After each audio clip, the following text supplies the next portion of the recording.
All right, so we had talked about your wife had told us in I think we were all on a trip together. She had talked about your strange sports viewing habits. So what's that about? Well, one night I couldn't sleep, and I got up and I was, looking at the TV, and I'd always flip to like ESPN, one of those, and the show comes on, so I'm watching it, and she comes out to get a drink of water, and she gets a drink of water, and she's looking at me. She goes, "What are you watching?" I said, "Well, it's cow pie throwing contest." She's like, "What?" I said, "Yeah, it's cow pie." Cow pie throwing. Okay. Which never knew it existed, but it was just one of them, weird sports. And well, her take on that is that you will now watch anything that is competitive as long as it's on any sports channel. So pretty much. I know I'd asked you previously, in another chat if you'd had a nickname. So if she has, we're going to give her a nickname for you, the Ocho, because you've probably seen Dodgeball, the movie, right? Okay. All right. So which get into competition. I mean that's great. I mean I understand. I got a very competitive spirit myself. So what was your experience with boat racing? Okay, my experience with boat racing, it actually started at a driving school. I was a test driver at the time for Wellcraft, and I was one of the instructors. And I used to have people all the time, ask me, "Hey, you want to race boats?" Sure, Well, then they figure out what it costs, and it's extremely expensive. Well, I had one gentleman that had told me that, and then everything started coming to fruition, and we ended up moving forward and ordered a boat and built a boat and run the boat. Had several sponsors, had Wellcraft, he actually built the engines, which initially to me was very, very scary. Just a regular guy building engines in his shop, but he actually was a phenomenal engine builder. But then he also, his day job, he owned a company and they built eyeglasses. So the contrast is a little different. He probably knows a little bit about precision, maybe. I think. Yeah, precision is not a problem for him. Yeah. You don't correlate the two, though, do you? No, not at all. When he told me what he did for a living, I was like, okay, and you're going to build engines. So, what is, how many people typically, drive or participate in the physical operating the boat itself, and what's everybody's role there? Well, you have 3 people normally. Some boats run 2, some run 3. You have a guy that drives the boat. He physically steers and drives. He also monitors instrumentation. Then you have a throttle man, which was my position. You control the boat. You're running the speed, you're running the outdrives, you're running the trim tabs, and you control the attitude of the boat, along with, I was also monitoring gauges. We had some redundant systems in there. And then you had a navigator that actually, because back when we were running, that was before you could actually run a GPS.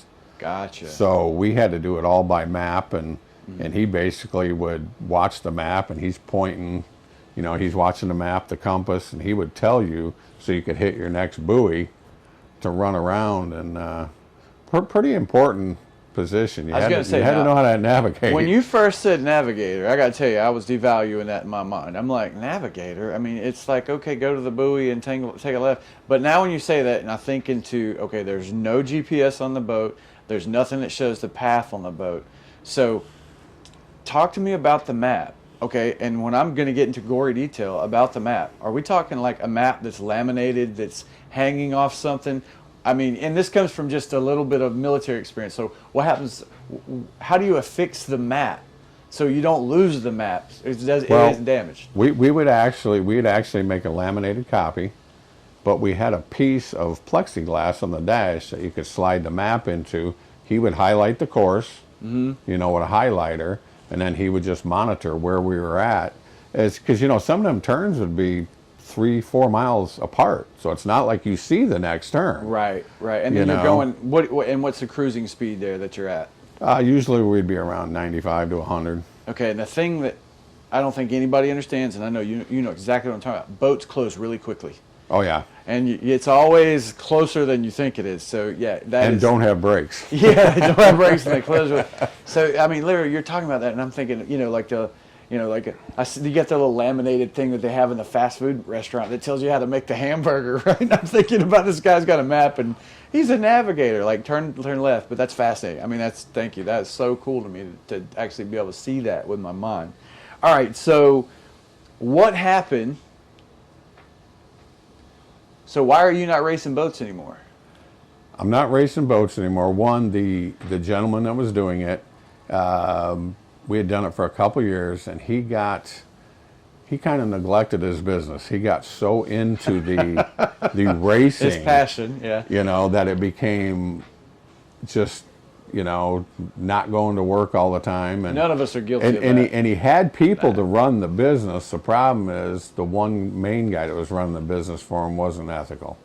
And he started pulling money out of the business, and before the guy I was running with figured it out, he had some issues. The damage had been done, yeah. Yeah. Okay. All right.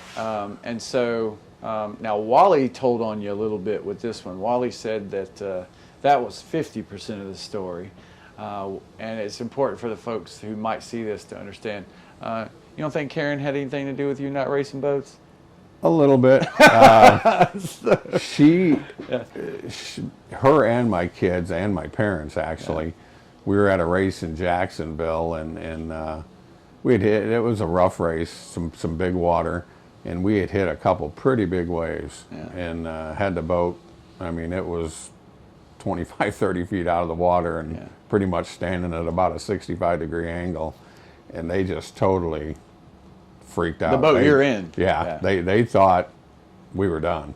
Now, when you're 65, you go 65 degree and you're looking up and all you see is sky. I mean, aside from the explicitives, like what does go through your mind? Like how does that work? You're so in the moment. I didn't even think about it. It's just, it's just part of doing it. You just ease out of the throttle, right? Oh yeah, every time you leave the water, you're pulling back out of the throttle. But one thing I used to tell people, especially when I would take them out and I'm teaching them, I said, you can kind of gauge how high you are by the minute you hear the throttles chop back. Just start counting 1001, 1002.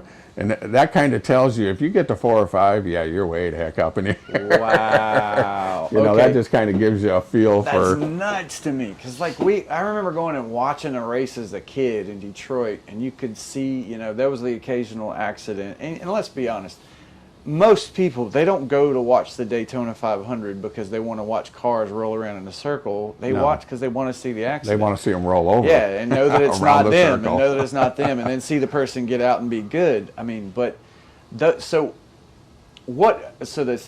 of the boat's obviously made out of fiberglass, but I mean, so give me an idea of the difference in weight of, say, a boat that we would sell, a 24-foot boat. What does that weigh versus what one of those race boats would weigh? And if you can kind of make that work for the person who doesn't understand, like, the difference in the weight and how fragile that thing is going that fast really is. There's not a lot to it in terms of structure, is there? No, you limit the amount of structure that's in there just due to weight. So a lot of times on a race boat, you'll use better materials, stronger materials. So they're lighter, they're thinner, your glass a lot of times they're really is different. Inexpensive too, aren't they? Yeah, very, very expensive. Yeah, inexpensive. You buy it at Walmart, right? Yeah. But your regular boat is still built. I mean, like here we use all top line materials. We don't use wood. Right. Everything is That's a some crazy type question of we get a lot, composite. by the way. I don't know if you know that. We get that question. Yeah, boats all for the many time. years were built out of wood, and the life expectancy was 15 if you're lucky. Sure. Maybe 20. It's always in a weird spot. It's like really critical too. That was crazy to me. So they're lighter, they're faster, and obviously all they need is wings and flaps, so they can go airborne pretty good, right? Okay. And then maybe I don't know. That just made me think about something else. So when the pontoons that they use or the hulls that they use on a seaplane, how does that work? A lot of those are it's basically like a boat. It's just usually those are usually built out of aluminum. So it's like a superstructure like your wing would be. Yeah. And it's basically just a hull that It's built an glides in the airplane on water. top Yeah. of it. I mean, it's not exactly the same as a hull because you do things with a hull to give it lift and do things like that. These are basically just to float and guide it, while it takes off. Oh, dude, that's fascinating. So, like, I would love to get you and a guy who builds those things and a couple other guys that just sit down and let us listen to you guys talk. That'd be fascinating to me. Anyway, moving past that, so what was the name of the first race boat, or who was the first team? What was the name of the team that you raced on? The first race boat that we ran on was called Finney Racing. Vinny? Finney. Finney. Okay, Yeah. Finney. Got it. Okay. Yeah, he was based out of Tennessee, and that was a gentleman with that. As in Dunton, not Vinny. Yeah. Okay. Yeah. All right. Yeah, Finney, and he was all in. Yeah. I mean, there's no doubt he was all in. Yeah. We had support trailer, we had boat, we had trucks, we had. Sweet. Now, what do they name those boats? Some people do. Okay, so, and this is probably one of the, I guess you could say, in relation to boats, it's probably one of the most canned and, almost generic questions possible. But it's interesting to me when I ask it with people who've been in the industry. So, what is your favorite boat name that you've ever heard? My favorite boat name? The one I have, I can't share. I can't. Well, Yeah. I can't share this one either. I don't so think. what was number 2? Probably one of our competitors, like I was mentioning before, like Toucan was a good one. And the boat was painted like a toucan. Oh, that's cool. Yeah. Yeah, it was pretty neat. Yeah, because you see all the salty hooker and the real safe and all that kind of stuff, and it's just always interesting to me to hear what folks inside the industry have thought. Now that was a really great boat name. So this one is a loaded question. Okay. Who makes the best outboard engine? The best outboard engine? Nowadays that's really hard to say because they are all so good. I mean, with the 4-stroke technology, Yamaha's up there, Suzuki's there, Mercury makes a decent one, and Honda does too. I mean, if I was going to pick one, I've run Suzuki's. Why? Probably the biggest reason has been price point. Gotcha. I mean, it's reliable, it's less expensive, and I've had great luck with them. So, but yeah, they're all right there. I mean, Gotcha. it's so you don't want to go back to 2-strokes, huh? Never, never. You don't want to mix all the stuff No. together, right? And the smell, it's an unbelievable smell. You'll never get it out of your nostrils. It's there for life, right? Yeah, it's pretty pungent. All right, so, and I think we covered it, but I just want to make sure. So how long actually have you been with CRI? I've been with the company right at 12 years. So how did you meet Wally, and how did that happen? Well, what had happened was my wife was a rep. She'd worked for a company, Norton Abrasives, and this actually was one of her customers up here in Georgia. Okay. Well, she came up to see about selling them some abrasives, and she didn't even realize Jeff was there at the time. Okay. Well, they knew each other, and they got to talking, and Jeff was questioning her on, what I was doing. Gotcha. And I had just closed the company I had, so I wasn't, doing much of anything at the time. Mm-hmm. And Jeff said, well, have him come up and, talk to Wally. So, Wally's got a way of finding folks in just perfect timing, doesn't he? Yeah, he does. He's just, yeah, it's funny how that works. But yeah, I had spoke with Wally, and he had me come up, and we met, and I had reviewed the place, and told him I thought I could help him. Right. So what was your first day of work like at CRI? well, my first day was pretty interesting. I had come up the night before, staying in a motel. Well, I didn't realize exactly the road, so I got 84 confused with 82, so I was heading, the wrong way. So. Right. It made me late. Well, when I pull up, Your car didn't have a GPS then in your defense, right? No, it had no GPS. And there was no GPS on your phone. This was how many years ago? It's been 12. Okay, yeah, there you go. So I took and got here, and Wally was out there having a cigarette. Okay. And I thought, oh, Nah. oh crap, what the hell? Yeah. I'm late. And he just happened to be smoking a cigarette, so we got to talking. So he brings me in, and he introduces me to the guy that was in here running the place, and he did about a 30-second intro, and he looked over and he goes, "Well, I guess you got it from here. If you need me, I'll be in the office." And away he went. And that is really, if there's one thing that I think people don't understand about him and the company and the leadership style, that is his leadership style. Yeah. Hey, you got it. You own it. If you fail, it was on you. If you need advice or you need, I'm here to coach you and I'm here to mentor you if you need it, but you're going to ask for help. Yeah. What you don't say, just, and he's one of those oddities where if you truly needed something, he's one of those rare folks that if you truly needed it, you never had to justify it. It was just always, okay, absolutely. got it, you know what I mean? And you and I have talked about, his commitment to reinvestment and that kind of thing, being really unique in that regard. So we know he's going to watch it. Isn't that right, Dave? Oh, yeah. We're not just puffing him up. We actually believe it. So Absolutely. So now understand that. What's the worst part of the job today? Like if there's one thing you just wish you didn't have to do, what would it be? Well, right now it's there's a couple things, but probably people are a problem. I mean, it used to be people wanted to work. Right. Nobody wants to work anymore. Everybody wants the big paycheck and do nothing for it. And it's really... What do you think that there was a specific event or something that kind of led to that mindset?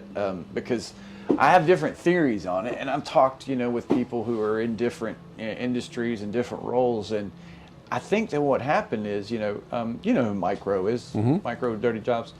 He talks about the skills gap in America and how, we went from one generation of folks that we said, hey, you have to go to college. Hey, you have to get a degree, and this is your path to success.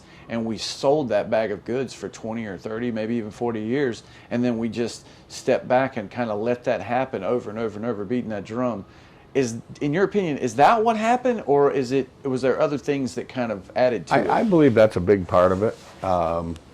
Definitely the trades went away. Everybody thought they should sit at home and bang on a computer. Right. When people didn't have those skills. All right, sorry.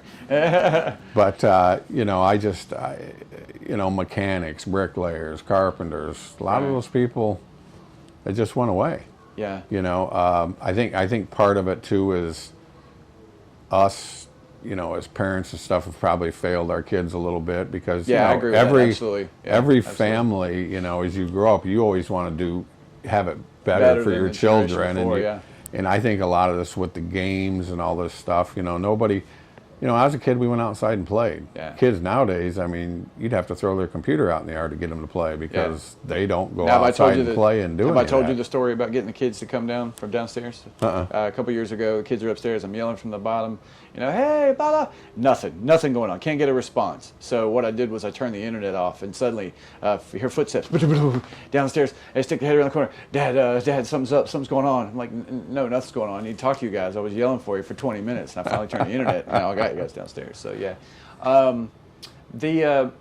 so if you had your grab bag of 2, 3, 4, 5 skills, what would be the key thing you could key on, or the key skill that you wish you could pull right now? Like people off the street, if you could just go grab 20 people and bring them in, what is like the top thing you wish they could do aside from the desire? Right. What skills would you like them to have?